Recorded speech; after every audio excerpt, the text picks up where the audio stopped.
కేసీఆర్ కు big shock. Farm house case తెరపైకి గువ్వల బాలరాజు సాక్షి, కేసీఆర్ కల్పిత కథగా తేల్చే యత్నం.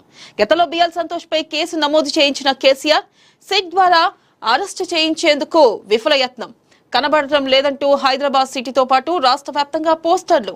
5 నెలలు వెంటబడ్డ కేసీఆర్ జాతీయ స్థాయి ప్రచారానికి ప్రయత్నం. తమ ఎమ్మెల్యేలు ఒక్కొక్కరికి 100 కోట్లు ఆఫర్ చేశారని కేసీఆర్ వరుస ప్రెస్ మీట్లు. జాతీయ స్థాయిలో బీజేపీ బిఎల్ సంతోష్ ను టార్గెట్ గా వరుస ప్రచార కార్యక్రమాలు. ఇక తెలంగాణలో తను ప్రతి ఇంటికి కేసీఆర్ తీసుకెళ్లాడని ఆవేదన చెందిన సంతోష్. గత కొంతకాలంగా బిఎల్ టీమ్ కు టచ్ లో బాలరాజు. ఇప్పుడు విస్ఫోటనం. ఇక తెలంగాణ రాజకీయాల్లో మరో సంచలనానికి రంగం సిద్ధమైంది. గత కొద్ది రోజులుగా కాళేశ్వరం, ఫోన్ ట్యాపింగ్, విద్యుత్ కుంభకోణం వంటి ఆరోపణల విచారణలతో ఆందోళన చెందుతున్న కేసీఆర్ కు బీజేపీ సంస్థాగత జాతీయ ప్రధాన కార్యదర్శి బిఎల్ సంతోష్ షాక్ ఇచ్చే అవకాశాలు కనబడుతున్నాయి. అయితే ప్రధానంగా మనం చూసుకున్నట్టయితే ఇక్కడ బిఎల్ సంతోష్ బిగ్ ట్విస్ట్ ఇచ్చారు. గువ్వల బాలరాజు సాక్షి, కేసీఆర్ కల్పిత కథగా తేల్చే యత్నం చేశారంటూ కూడా మనం చూసుకోవచ్చు.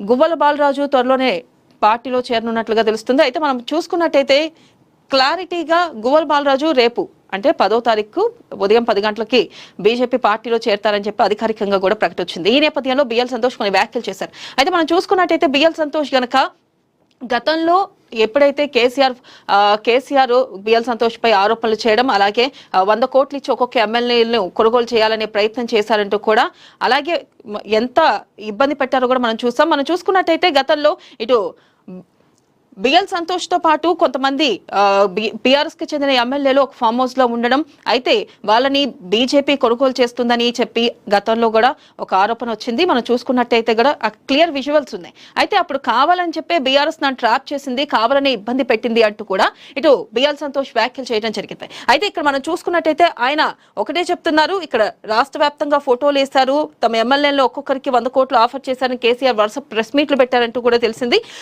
అప్పుడు చెప్పారు. అయితే తెలంగాణలో తాను ప్రతి ఇంటికి కేసీఆర్ తీసుకెళ్లాడని ఆవేదన చెందారు. ఈ నేపథ్యంలో బిఎల్ సంతోష్ ఆవేదన చెందుతూ వ్యాఖ్యలు చేయడం జరిగింది. అలాగే ఖచ్చితంగా ఈసారి మరి అప్పుడు ఎవరైతే గ్రూప్ లో ఉన్నారో బీఆర్ఎస్ పార్టీలో ఎవరైతే బీఆర్ఎస్ నేతలు ఎవరైతే బిఎల్ సంతోష్ ఒక ఫామ్ హౌస్ లో మీటింగ్ నిర్వహించి ఖచ్చితంగా బీజేపీలోకి చేర్చుకుంటామని చెప్పి 100 కోట్లు ఆఫర్ చేశారని చెప్పారు.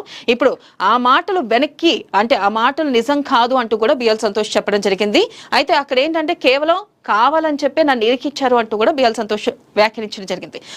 ఇక్కడ ప్రధానంగా మనం చూసుకున్నట్టయితే బగ్గుమన్న బండి సంజయ్ నాకే నోటీసులు ఇస్తారా అంటూ కూడా అంటావా, కేటీఆర్ కోతి చేష్టలకు లొంగే వ్యక్తిని కాదు, నీ చీకటి రహస్యాలు బయటపడితే దాక్కోవడానికి చోటుందను. వావి వరుసలు లేకుండా ఫోన్లు ట్యాప్ చేశారు. ఈ కేసును సిబిఐకి అప్పగించాలి. సిట్ ఎదుట విచారణకు హాజరైన బండి పెద్ద ఎత్తున తరలి వచ్చిన కాషాయ స్టైల్లో. ప్రధానంగా మనం చూసుకున్నట్టయితే నిన్న సిట్ విచారణకి బండి సంజయ్ వెళ్లారు. ఈ నేపథ్యంలో ఆయన ఒక ర్యాలీ కింద కేంద్ర మంత్రి వెళ్లడం జరిగింది. అయితే ఆయన వెళ్లే ముందు ప్రెస్ మీట్ లో కొన్ని వ్యాఖ్యలు చేశారు.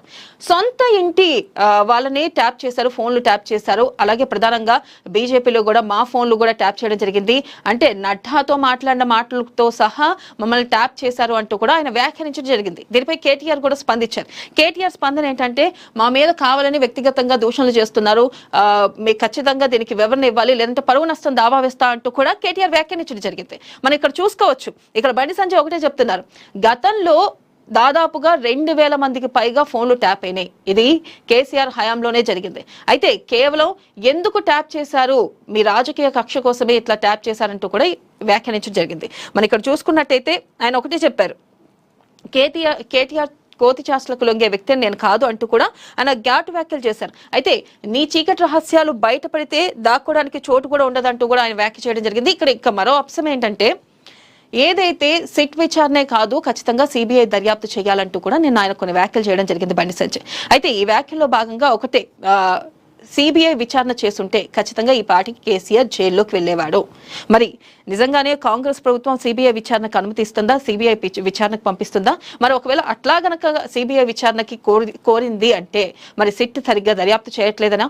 అయితే మనకి ఇక్కడ చాలా అంశాలు తెలియాల్సి ఉంది. ఖచ్చితంగా మరి దీనిపై ఎలాగా ముందుకు వెళ్తారు, మరి ప్రభుత్వం ఏ మేరకు నిర్ణయం తీసుకుంటే ఒక పక్కన బండి సంజయ్ కాంగ్రెస్ బీఆర్ఎస్ కలిసే చేస్తున్నాయంటూ కూడా కొన్ని